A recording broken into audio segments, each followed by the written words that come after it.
Shalom, saudara-saudara yang diberkati Tuhan. Kita patut bersyukur kepada Tuhan karena pada saat ini kita masih dalam lindungan Tuhan. Dan saya percaya saudara-saudara umat Tuhan dimanapun berada pada saat ini, kita masih dalam keadaan yang sehat dan masih diberkati oleh Tuhan. Itu semua oleh karena cinta kasih Tuhan kepada kita, saudara-saudara. Baik, pada saat yang indah ini saya ingin membagikan sedikit firman Tuhan. Saya ingin membagikan sedikit firman Tuhan yang saya ambil dari buku 28 doktrin di babnya yang ke-25 tentang kedatangan Kristus yang kedua kali. Di sini dijelaskan kepada kita bahwa kedatangan Kristus kedua kali merupakan pengharapan yang berbahagia dari puncak terbesar gereja dan Injil. Kedatangan Kristus kedua kali sudah ditunggu-tunggu oleh semua orang. Baik orang-orang yang sudah mati, bahkan kita sampai saat ini masih menunggu akan kedatangan Kristus yang kedua kali. Namun Pak, sampai saat ini dia belum datang juga. Ya, dia masih belum datang. Orang-orang pendahulu kita, orang-orang yang sudah hidup di dalam kebenaran, waktu mereka masih hidup, mereka sudah dijanjikan, mereka sudah membaca Alkitab, dan sudah ada janji Tuhan bahwa Tuhan akan datang. Namun sampai saat ini orang-orang pendahulu kita, orang-orang tua kita yang sudah meninggal di dalam kebenaran, sampai saat ini Tuhan Yesus belum datang. Kenapa demikian? Apakah Tuhan itu sudah lupa terhadap janjinya sehingga dia tidak datang-datang? Di sini dikatakan kepada kita, saya ingin membacakan di dalam Alkitab kapan Yesus datang, kepastian kedatangan Yesus. Kita bisa baca di dalam Yohanes 14 ayat 1 sampai 3. Saya akan membacakan kepada kita semua pada saat ini. Yohanes 14 ayat 1 sampai 3. Di sini dikatakan kepada kita ayat 1. Jangan gelisah hatimu, percayalah kepada Allah, percayalah juga kepadaku. Di rumah Bapakku banyak tempat tinggal. Jika tidak demikian, tentu aku mengatakan kepadamu, sebab aku pergi ke situ untuk menyediakan tempat bagimu. Dan apabila aku telah pergi ke situ dan telah menyediakan tempat bagimu, aku akan datang kembali dan membawa kamu ke tempatku, supaya di tempat di mana aku berada, kamu pun berada. Ini adalah suatu janji Tuhan kepada kita umat-umat yang percaya kepada Dia. Dia katakan bahwa dia sementara menyiapkan tempat bagi kita. Dia sementara menyiapkan surga yang indah bagi kita. Supaya ketika suatu saat dia datang kembali, dia akan membawa kita untuk masuk ke dalam kerajaan yang dia telah sediakan kepada kita. Asalkan kita mau hidup dekat kepada Tuhan, asalkan hidup kita harus sesuai dengan perintah daripada Tuhan. Di dalam kisah 1 ayat 10 sampai 11. Kisah 1 ayat 10 sampai 11, di sini dikatakan, ketika mereka sedang menatap ke langit, waktu ia naik, tiba-tiba berdirilah 2 orang yang berpakaian putih dekat mereka dan berkata kepada mereka, "Hai orang-orang Galilea, mengapa kamu berdiri melihat ke langit? Yesus ini yang terangkat ke surga meninggalkan kamu akan datang kembali dengan cara yang sama seperti kamu melihat dia naik ke surga." Pada waktu kedatangan Kristus yang pertama di dunia ini, dia menebus dosa kita, dan ketika dia mau kembali ke surga, dia terangkat secara perlahan-lahan. Dan pada saat itu murid-muridnya melihat akan apa? Kenaikan Yesus ke surga. Dan di situ dikatakan bahwa ada 2 orang yang berdiri dekat mereka dan mengatakan, "Mengapa engkau melihat dia?" Karena ketika Yesus yang sama yang telah naik ke surga akan datang, seperti apa cara Yesus akan datang dan apa tanda-tanda ketika Yesus sudah mau datang. Di dalam Lukas 21 ayat 27, di situ dikatakan bahwa pada waktu itu orang akan melihat Anak Manusia datang dalam awan dan dengan segala kekuasaan dan kemuliaannya. Jadi ketika Yesus datang, dia akan dilihat oleh semua mata. Ya, dia akan, di sini dikatakan bahwa Anak Manusia itu akan datang di dalam awan dan dengan segala kemuliaannya. Dan di dalam Matius 24, di sini dikatakan permulaan penderitaan. Saya ingin menjelaskan sedikit mengenai tanda-tanda kedatangan Kristus yang kedua kali. mulai dari ayat 7 dikatakan, sebab bangsa akan bangkit melawan bangsa, kerajaan melawan kerajaan, akan ada kelaparan dan gempa bumi di berbagai tempat. Ayat 8, akan tetapi semuanya itu barulah bermulaan penderitaan menjelang zaman baru. Di sini dikatakan kepada kita bahwa ketika Yesus datang, tanda-tanda adalah bangsa akan bangkit melawan bangsa. Ada peperangan di mana-mana, ada penyakit, ada kelaparan di mana-mana. Itu adalah suatu tanda di mana Yesus sudah mau datang. Itu juga di sini dikatakan di ayat yang ke-23, pada waktu itu jika orang berkata kepadamu, lihat Mesias ada di sini atau Mesias ada di sana, jangan kamu percaya, sebab Mesias palsu dan nabi-nabi palsu akan muncul, dan mereka akan mengadakan tanda-tanda yang dahsyat dan mujizat-mujizat, sehingga sekiranya mungkin mereka menyesatkan orang-orang pilihan juga. Di sini dikatakan bukan hanya ada penyakit, bukan hanya ada kelaparan ataupun peperangan.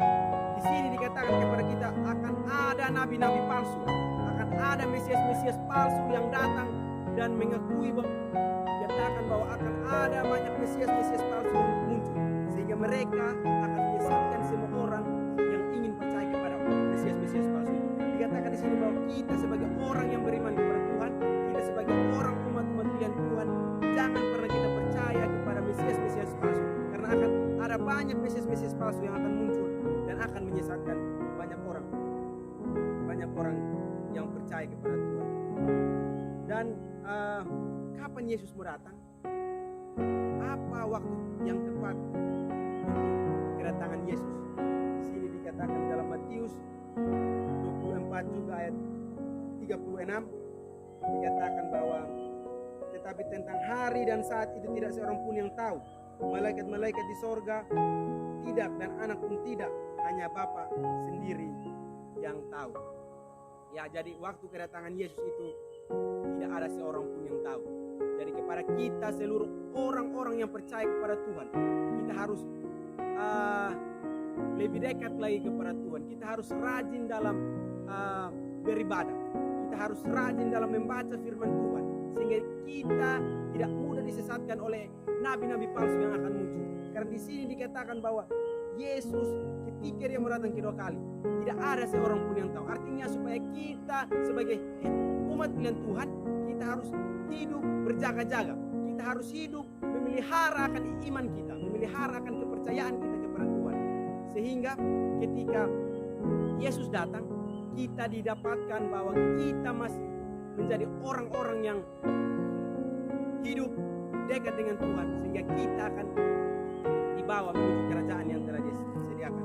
Di akhir zaman ini bukan hanya peperangan, tetapi lebih condongnya kepada orang-orang muda, yaitu pergaulan bebas itu merupakan suatu tanda akhir zaman juga. Karena ketika kita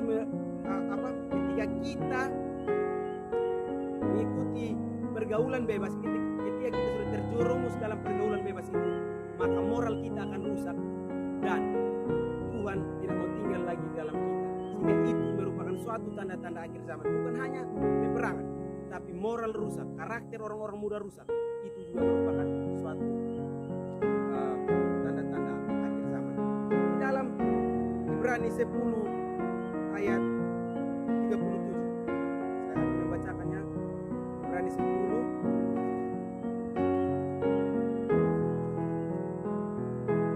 ayat 37.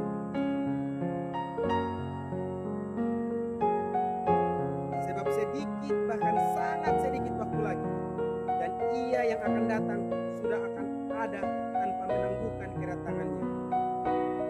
Ayat 38, tetapi orangku yang benar akan hidup oleh iman, dan apabila ia mengundurkan diri, maka aku tidak akan berkenan kepadanya. Ya, ini adalah janji Tuhan kepada kita, bahwa sedikit waktu, bahkan sedikit lagi Yesus akan datang menjemput kita, asalkan kita jangan keluar dari iman kita. Dalam Ibrani 10 ayat 37 sampai 38 dikatakan, sebab sedikit, bahkan sangat sedikit waktu lagi, dan Ia yang akan datang sudah akan ada tanpa menangguhkan kedatangannya. Ayat 38, tetapi orang itu yang benar akan hidup oleh iman. Dan apabila ia mengundurkan diri, maka aku tidak akan berkenan kepadanya. Ini adalah suatu janji Tuhan kepada kita, bahwa Dia sedikit lagi sudah mau datang. Ya, Dia akan datang segera. Tapi apa respon kita kepada Tuhan? Apakah kita akan pergi meninggalkan kebenaran ini? Apakah kita akan hidup oleh kehidupan, kita akan mengikuti kehidupan di dunia ini? Marilah kita merespon dengan suatu iman yang kuat. Kita harus tetap berpegang teguh pada iman kita, dan kita harus tetap menunggu akan kedatangan Kristus, karena di sini dijanjikan bahwa sedikit lagi, bahkan sangat sedikit waktu lagi, Dia akan datang. Amin, saudara-saudara. Ini adalah suatu pengharapan yang sangat luar biasa kepada kita, orang-orang yang sementara menanti akan kedatangan Tuhan, orang-orang yang hidup dan percaya kepada Tuhan. Di dalam Matius 24 ayat 36, saya akan membacakannya sekali lagi. Matius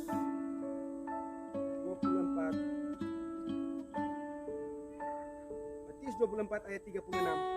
Tetapi tentang hari dan saat itu tidak seorang pun tahu, malaikat di sorga tidak, dan anak pun tidak, hanya Bapa sendiri. Untuk itu, saudara-saudara, marilah kita sebagai orang-orang Kristus, marilah kita sebagai orang-orang percaya mempersiapkan akan kehidupan kita, mempersiapkan akan iman dan kerohanian kita di dalam menunggu akan kedatangan Kristus.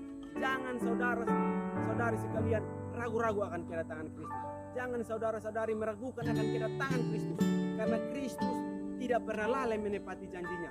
Jadi marilah kita sebagai orang-orang yang percaya, orang-orang Kristen yang sementara menanti akan kedatangan Tuhan, marilah kita lebih dekat lagi kepada Tuhan. Marilah kita lebih setia kepada Tuhan, sehingga ketika kedatangan Kristus yang kedua kali, saudara-saudara, kita didapati setia dan kita akan masuk ke dalam kerajaan yang surga yang Tuhan telah sediakan kepada kita. Saya rindu sekali membacakan ayat yang terakhir dalam 2 Petrus 3 ayat 9. 2 Petrus 3 ayat 9. 2 Petrus 3 ayat 9 di sini dikatakan, Tuhan tidak lalai menepati janjinya, sekalipun ada orang yang menganggapnya sebagai kelalaian, tetapi Ia sabar terhadap kamu, karena Ia menghendaki supaya jangan ada yang binasa, melainkan supaya semua orang berbalik dan bertobat. Ya, mengapa Tuhan tidak berubah? Karena Dia menginginkan supaya kita jangan keluar dari kebenaran ini. Dia sekarang kita meragukan akan janji Tuhan, tapi Tuhan tidak pernah lalai menepati janjinya. Dalam Alkitab ini sudah jelas katakan kepada kita bahwa Tuhan tidak lalai menepati janjinya, melainkan Dia sabar supaya kita hidup dalam Kristus. Dan orang-orang yang belum masuk ke dalam kebenaran ini, marilah kita injili mereka supaya mereka masuk ke dalam kebenaran yang benar ini, sehingga itu ketika kita sudah hidup dalam Tuhan, ketika orang-orang semua sudah mengenal akan kebenaran Tuhan, maka Tuhan akan kiranya firman yang saya bawakan ini dapat menuntun akan kehidupan kita sebagai orang-orang Kristen, agar hidup lebih hari lebih setia kepada Tuhan. Kiranya Tuhan memberkati kita.